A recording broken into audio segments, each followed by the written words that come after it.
He's Jalen Rose. I'm Devin Jacoby. We are Jalen and Jacoby. What is it that we do? We give the people what they want. Jalen, you, Jimmy, and Ray were in the building watching the Wolverines take on the Wildcats. And what happened, Jalen? What happened? So when you're an 11th seed, you got to play almost flawless if you're going to continue to advance in the NCAA tournament. That's just how it works. And the thing that stands out to me, besides the fact that I'm showing up at work sad today and I lost my voice, too many missed layups, Yep. too many missed free throws, and too many missed assignments at inopportune times. Those are the things that cost us the basketball game, Jacoby. I want to make sure I pay homage to Jay Wright and his basketball team. They played timely. They played tough. They did all that they could do in order to advance. But man, Jacoby, the missed layups, the missed free throws, jeez. It was They the were layups, heartbreaking. man. They truth really is- were. But I want to applaud this team as I went into the locker room, and I thanked them because they did overcome some turbulence. Frankie Collins did have to step in for DJ and play quality minutes. Hunter did return and play really well in the post for us all season. Big Moose did a terrific job of working really hard, earning a starting spot, and developing. And thank you to Eli Brooks for the years, the time, the energy, the leadership, the shot making that he put in for the Michigan Wolverines. There's so many things for me to be proud of with this team, but I can't lie. This ain't a signature Villanova team. And I'm sitting back watching us play. I'm like, man, if we can make a play here, make a play there, knock down a 3 or 2, we'll have a legitimate chance to win this game. Unfortunately, even though I got a chance to catch up with Jimmy King and Ray Jackson, my brothers, and see Jawan and Howard Isley and the team afterwards, it did hurt knowing that we had a golden opportunity slip through our fingers. You said it right at the very top. When you're the 11th seed, when you're the underdog, you have to play above your normal standard. And yesterday, watching the Michigan team, which I've been watching a lot of all this season long, I would say that wasn't even like an average game for them. That was kind of a below average game for them, yet they were in it all the way until the end. But they did show the fight, they showed the effort, and I'm really, really happy that you got to be there. I know it was great to see Jawan. What did Jawan have to say after the game? Well, Jawan is like, he's a terrific leader for the program. And while he knows that that was a game that if we would have played to our best and our capabilities, we would have won, he was still proud of his team, how they show effort. Because the one thing about struggling, Jacoby, when I say miss layups, when I say miss free throws, that goes both ways. That can snowball into a team playing so very badly that they end up getting blown out. That can lead to a frustration that also leads to a team that becomes fractured. Like the team continued to play hard. The team continued to play with effort. The team continued to play with discipline. But it's deflating. You know this, Jacoby. Somebody make a good move and miss a layup. I believe we missed maybe 12 or 13 layups or dunks or shots in a restricted area. Yeah. It's really tough to advance to the Elite Eight when you're missing that many bunnies. Well, it was a great season for Michigan. We had to deal with some COVID issues early in the year, and obviously what happened with Coach Howard and the injuries that they had to deal with. It was a very, very good Michigan season. I said getting to the Sweet 16 is a success for this team. Now, Mr. Rose, I was so emotionally and financially invested in Michigan that it was so hard to see them lose. However, once they did lose, I turned all my attention to the Houston Cougars. This is my team moving forward in the tournament. They took on the number 1 seed Arizona Wildcats. And what'd they do, Mr. Rose? What'd they do, Mr. Rose? Put them on wax! Jeez. She, Edwards, and I can't lie.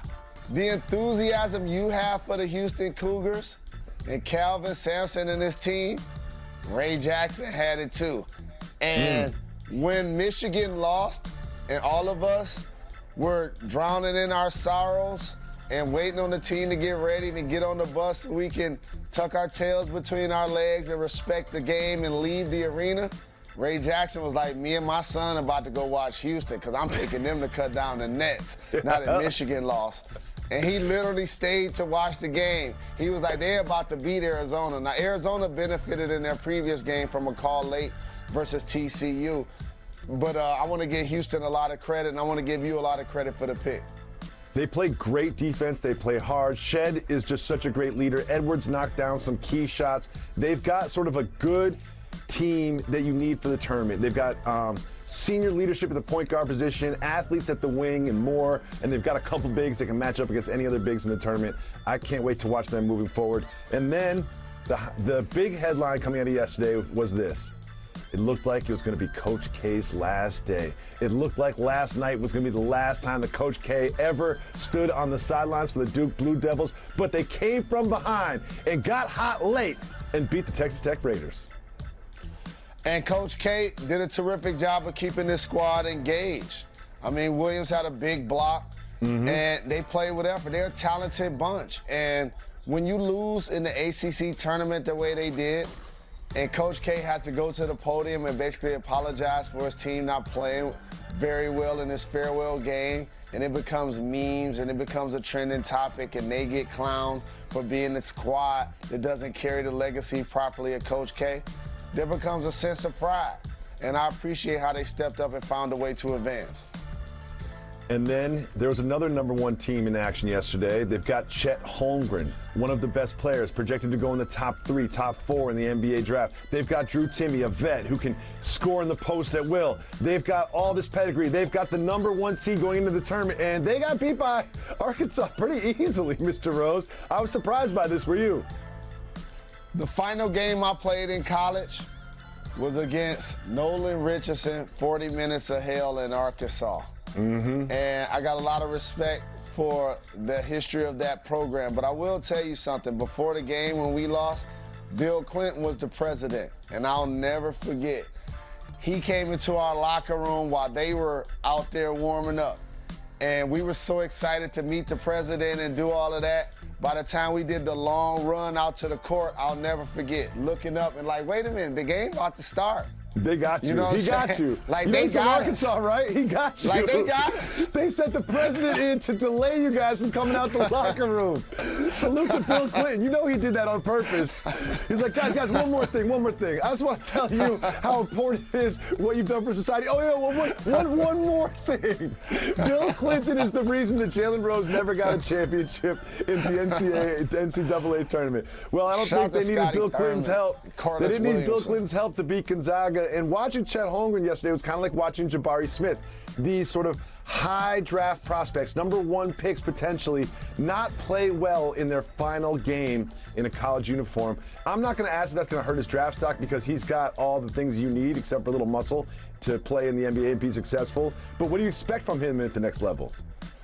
I got to say this before I talk about my guy, Big Chet. I got to talk about his front court knee with the mop hair and the handlebar mustache that reminds me of my brother David Jacoby. I got to shout to my guy Drew Timme. But in all honesty, Chet Holmgren is a terrific prospect, a 7-footer that can dribble, pass, and shoot, as you mentioned, needs to get a lot stronger. But I want to give Arkansas a lot of credit. They were physical with him and them up front. They did a terrific job of limiting that squad, and they knocked off the #1 seed. I want to give them a lot of credit. Yep, Chet Holmgren was in foul trouble. He goes after a lot of shot blocks. It didn't work out for him yesterday. Didn't work out for the Wolverines yesterday. But I am now 100% in on the Houston Cougars. They will take down the Nets. They will be your national champions, and I'm going to make a lot of money off of it too. Jalen, Devin Booker had 49 points, and they got to win. They are now clinched the #1 seed in the Western Conference, the best record in the NBA. They will have home court advantage in any series that they play in the playoffs. The return of Chris Paul is significant. What does it mean to you in the Western Conference? For anybody that's followed the NBA this year, I don't care if you're a retired player. I don't care if you work in the media. I don't care if you're a fan or currently in the league. I want to make sure I say this sentence and everybody know that it's legitimate. The Phoenix Suns are the best team in basketball. Let me repeat. The Phoenix Suns are the best team in basketball. When you make it to the finals, the way they did last year, Jacoby, in each round, the other team dealt with an injury. It gave people a little side eye. Yep. Look at how the Phoenix Suns advanced. And anybody that want to dismiss their greatness, that gave them a window to do so. In particular, when they lost to the Bucks. Last night was a perfect example, and it highlights what I'm saying. Here's why. When CP3 was out, Devin Booker was economic.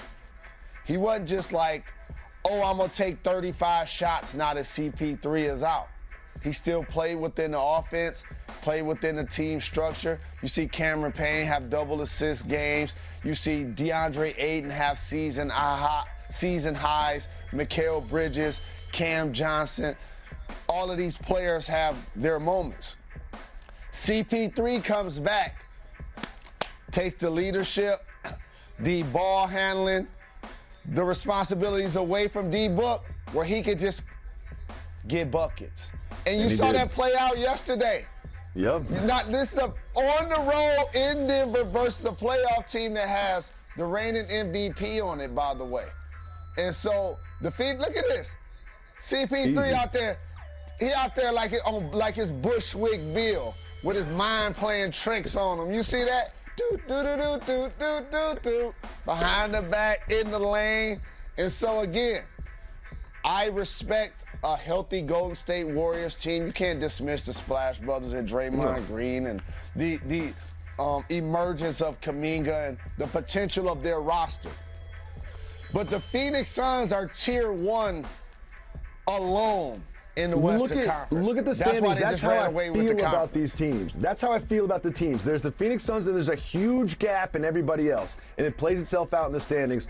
I would say the Phoenix Suns have been the best team in basketball from day one to now. However, remember they stumbled out of the gate? They started out like 2-3 or 2-4, whatever. Ever since then, they, to my mind, have not just been the best team in the Western Conference, but the best team in basketball. Right now, they are my title favorites. That's mainly has to do with the fact that I believe they have less to deal with in their conference to get to the finals than someone in the Eastern Conference.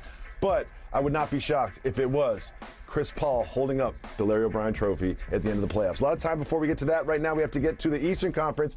A sneaky significant game between the current 7 and 6 seed in the conference. That is the Raptors and the Cavs. The Cavs have been in somewhat of a free fall of late, and the Raptors took advantage yesterday. Siakam with 35. What did you think about the Raptors yesterday?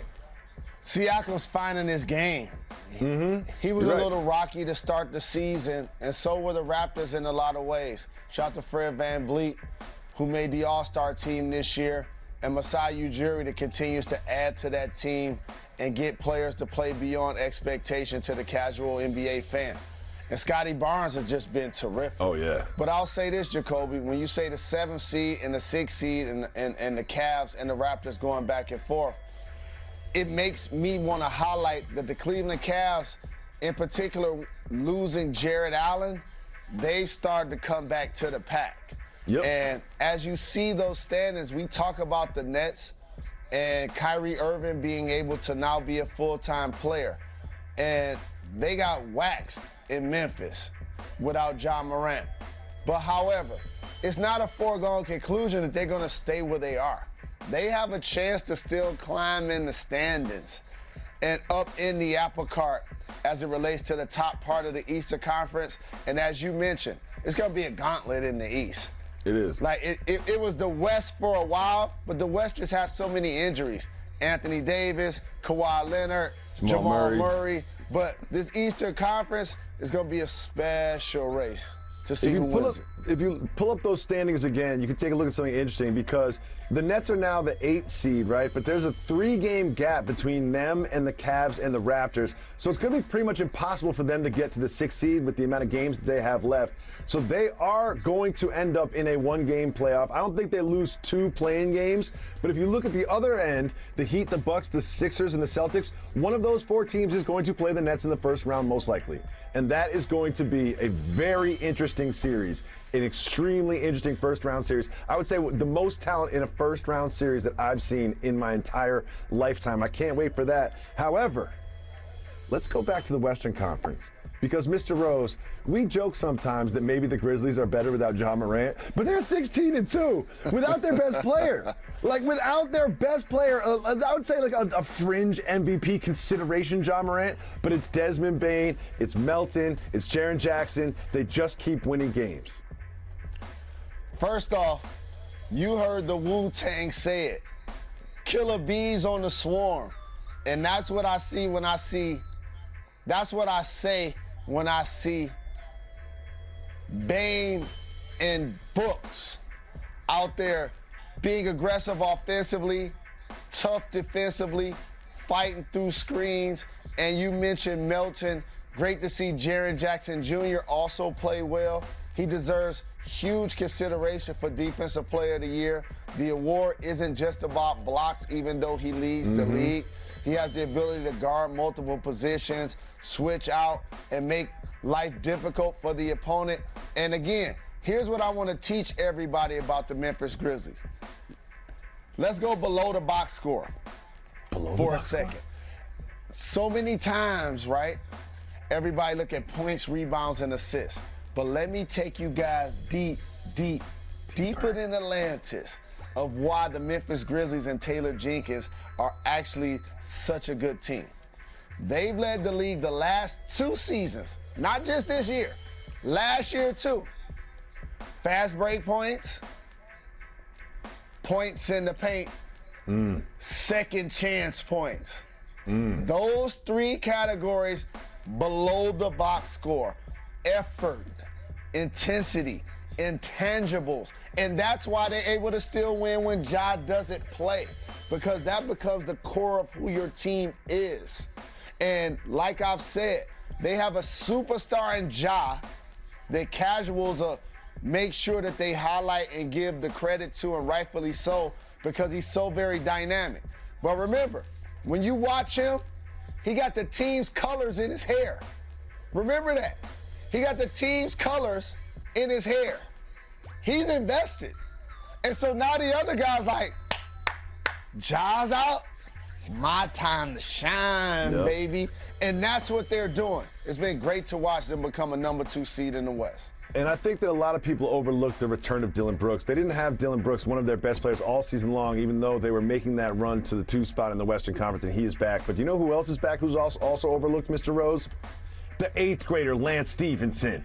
He's on the Pacers now, and he played last night. He played 22 minutes and 44 seconds. And in those 22 minutes and 44 seconds, 25 points.